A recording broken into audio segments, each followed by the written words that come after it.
Dupes! This is a double swing, my friends.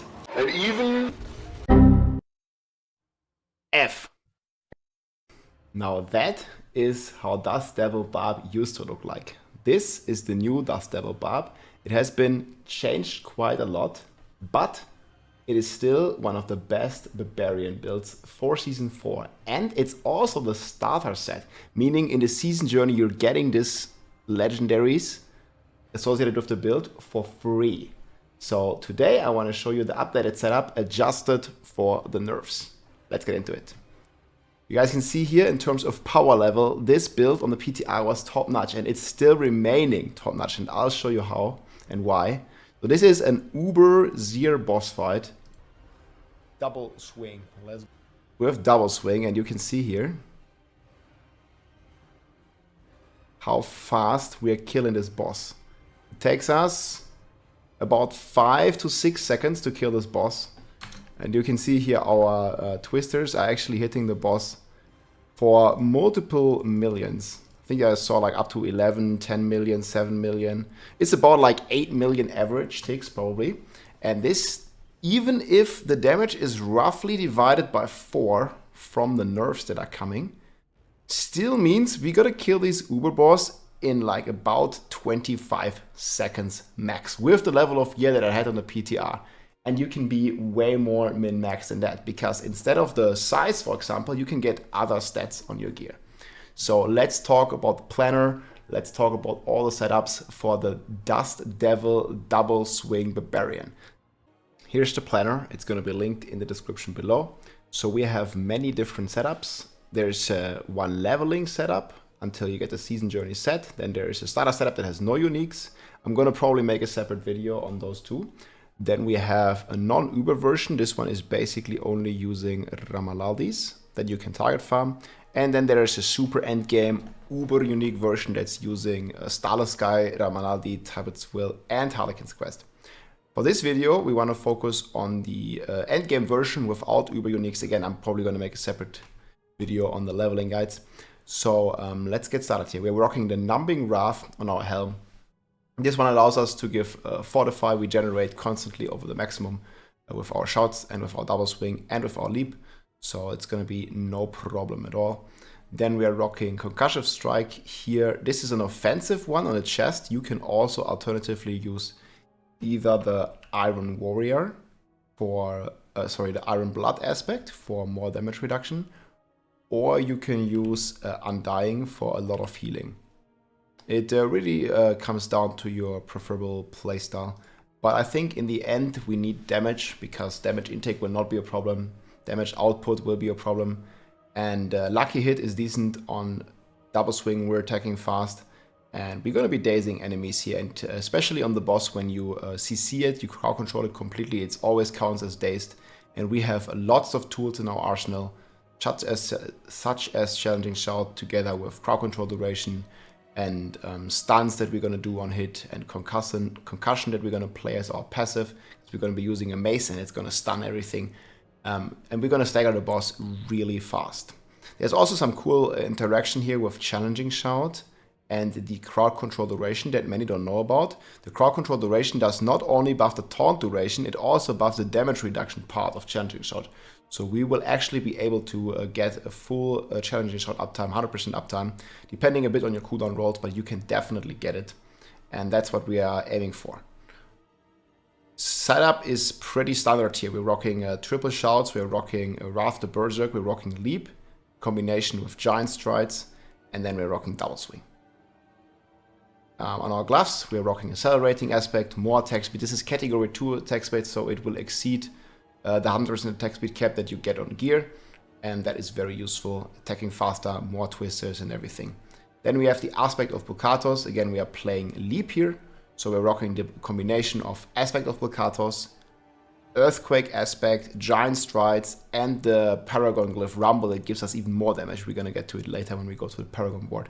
But this allows us basically to leap around, generate a lot of fury, for our devilish aspect here to spawn even more twisters, because the Windlasher aspect has been reduced to just 2 twisters, but we are supporting it with Fierce Winds and Devilish, so we are still planning on spawning about 15 Twisters a second, and I think in most cases we can actually achieve that, still doing a lot of damage, like you've seen on the boss fights.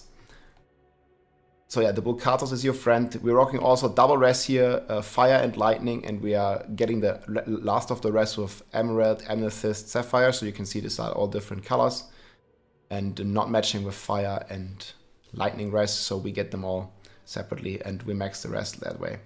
Then on the boots, we are keeping our Berserking with Relentless, very easy here. Ranks to Leap are pretty cool to reduce your cooldown.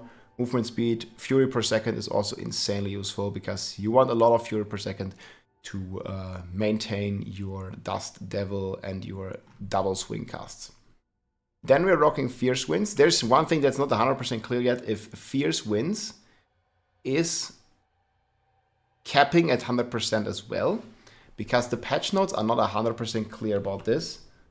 I think they're talking about the tempering. They only say the tempering affix for maximum size is kept at 100.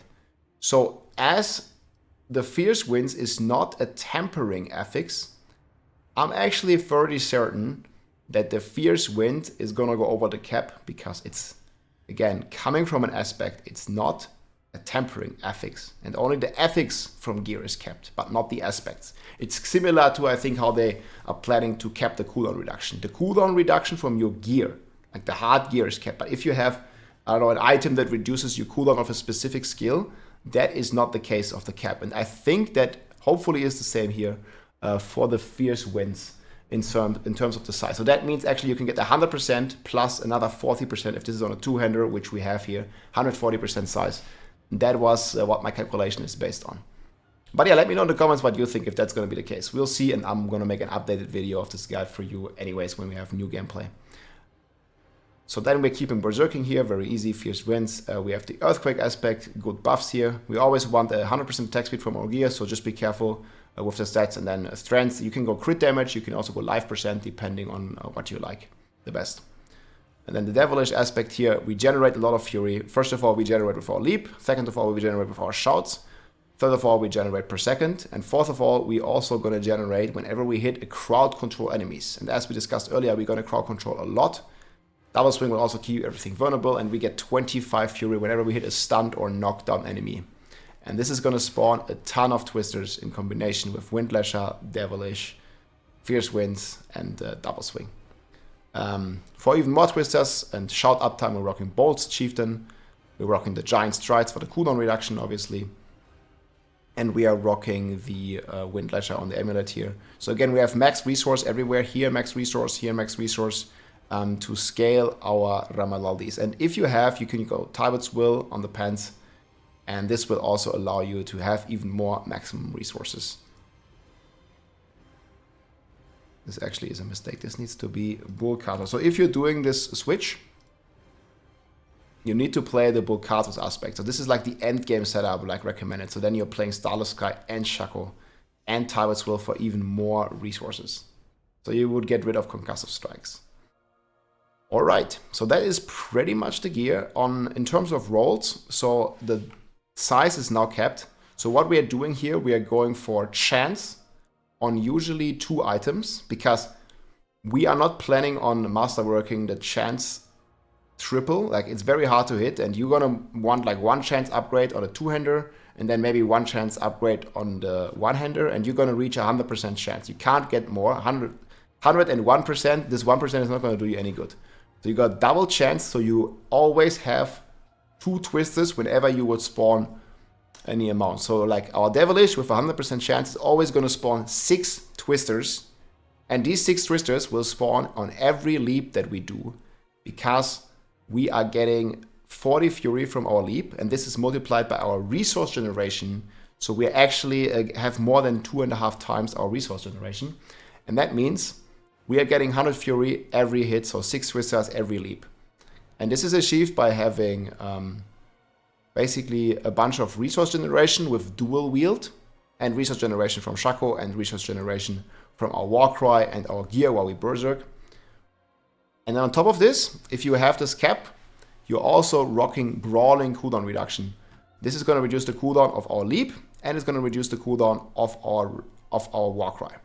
But depending a bit on your rolls, if you don't have enough resource generation, you can always get another resource generation roll. And you see the base resource generation is 12.5, but since the setup is dual wielding, as we are playing with Ramalaldis, you wanna rock the resource generation with dual wield. This rolls, you know, it's up to 17.5, so it rolls 5% higher baseline. And you upgrade this, it's actually 10% higher.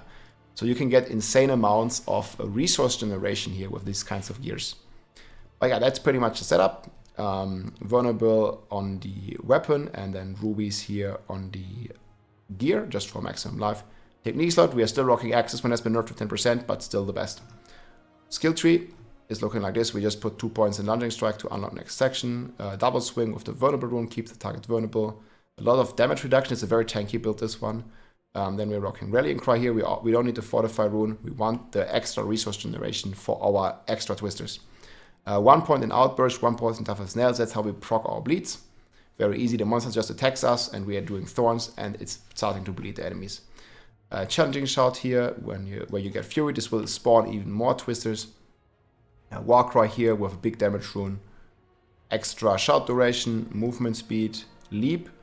If you are struggling, or if you don't have leap ranks on your boots yet, you want to switch out some points. Like you can switch out, for example, just these 3 here from Swiftness, put them into leap. So just so you can comfortably perma-leap. But keep in mind you have some cooldown reduction, at least ideally here on the boots for leap. So it's not as hard to reach perma cooldown than it was on leap, because you need 9 seconds, because you're getting a 9-second reset here from your giant strides. This one also works on the boss, so if you're only hitting a single target boss, it also gets 9 seconds now. So that's pretty cool and very easy. But yeah, if you feel you need more ranks, like take it off of Swiftness or something else, that just gives you more cooldown on leap. And then here we have Battle Fever. This is how we keep our Berserking up.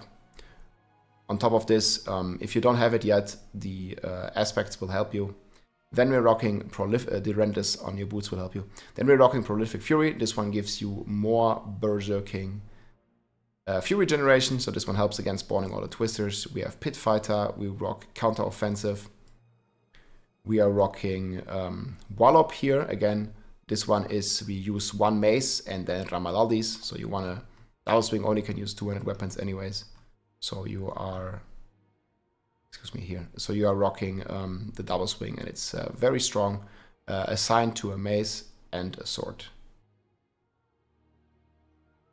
Furthermore here, we got Concussion. This one helps you with stunning, staggering the boss. Then we have Wrath the Berserk and Unconstrained.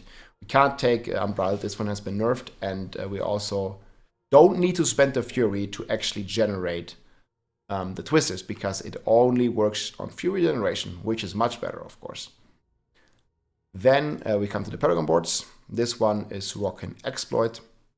Then we're rocking Rumble and all the Fury generation multipliers and Max Fury again for our Ramalaldis. This Rumble is going to give us insane damage, and the cool synergy here is we are also slowing a bunch, and yeah, it's just going to be like big DPS multiplier mainly on the boss. But the crowd control duration is happening with our Concussion and the increased crowd control duration that we have on our gear, further boosting our Challenging Shout as well. You can also taunt the enemies, it's also crowd control, so this glyph has a very nice uptime. Then we are rocking a Twister here. Obviously this one has the full main stat, 75 in range. It gives you a lot of additive here, 40% per main stat, very nice one. Carnage, oh I forgot, like we're also rocking the close damage on our gear here, because we're always going to be fighting close, and at least the main targets are going to be close to us, and that's going to help us a lot. Then down here we are rocking Ambidextrous in the Flawless Technique board, a very nice multiplier, also some good damage reduction nodes here. And this one multiplies them even further for extra DR, which is hard to come by now. Then we are rocking Ira here, again more berserking damage with Decimator here. We don't overpower, but we're still getting the 1.1x multiplier from hitting vulnerable targets, because our double swing will keep everything vulnerable. And then up here we're rocking the Blood Rage, now capped to 1.3. So you can kind of play around a bit if you need all these berserking nodes to reach the 1.3, depending a bit on your gear rolls, but I generally prefer to have one roll on the gloves and then one roll on the one-handers here. So this is how you have enough berserking damage to cap out the node at 1.3, even without investing like too much in the Paragon up here.